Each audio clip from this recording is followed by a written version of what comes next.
കർണാടക ധർമ്മസ്ഥലയിലെ കൂട്ടക്കൊലപാതക പരമ്പര ആരോപണം വെളിപ്പെടുത്തൽ നടത്തിയ ശുചീകരണ തൊഴിലാളിക്ക് സുരക്ഷ വർദ്ധിപ്പിച്ച പോലീസ്.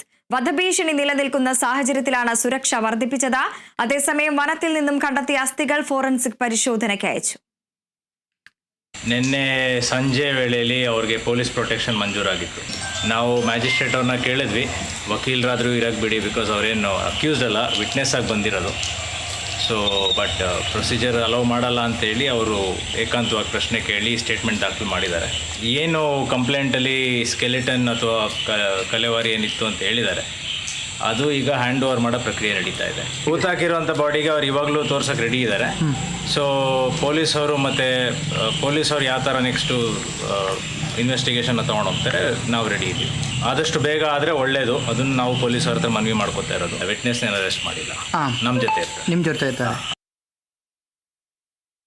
വിശദാംശങ്ങളുമായി ജോസഫ് അഗസ്റ്റിൻ ചേരുന്നു. ജോസഫ്, ധർമ്മസ്ഥലയിലെ കൂട്ടക്കൊലപാതക പരമ്പര ആരോപണത്തിൽ ഇപ്പോൾ വെളിപ്പെടുത്തൽ നടത്തിയ ശുചീകരണ തൊഴിലാളിക്ക് സുരക്ഷ വർദ്ധിപ്പിച്ചിരിക്കുകയാണ് പോലീസ്. നിലവിൽ വധഭീഷണി നിലനിൽക്കുന്ന സാഹചര്യത്തിലാണ് സുരക്ഷ വർദ്ധിപ്പിച്ചിരിക്കുന്നത്. പ്രതികരണങ്ങൾ എന്താണ്, മറ്റ് വിവരങ്ങൾ? വൃന്ദ, കർണാടകയെ ആകെ മൊത്തം പിടിച്ചു കുലുക്കിയ ആരോപണത്തിലാണ് ഇപ്പോൾ വെളിപ്പെടുത്തൽ നടത്തിയ ശുചീകരണ തൊഴിലാളിയുടെ സുരക്ഷ പോലീസ് വർദ്ധിപ്പിച്ചിട്ടുള്ളത്. ഇയാൾക്ക് വധഭീഷണി നിലനിൽക്കുന്ന സാഹചര്യത്തിലാണ് ഇത്തരത്തിൽ കനത്ത പോലീസ് സുരക്ഷ ഇയാൾക്ക് ശുചീകരണ തൊഴിലാളിക്ക് നൽകിയിട്ടുള്ളത്. 1995 മുതൽ 2014 വരെയുള്ള കാലയളവിൽ ഈ ധർമ്മസ്ഥലയിൽ നിന്ന് കാണാതായ 100ഓളം പെൺകുട്ടികളുടെ മൃതദേഹം താൻ സംസ്കരിച്ചിട്ടുണ്ട് എന്നാണ് ഈ ശുചീകരണ തൊഴിലാളി കോടതിയിൽ നൽകിയ സത്യവാങ്മൂലത്തിൽ വ്യക്തമാക്കിയിട്ടുള്ളത്.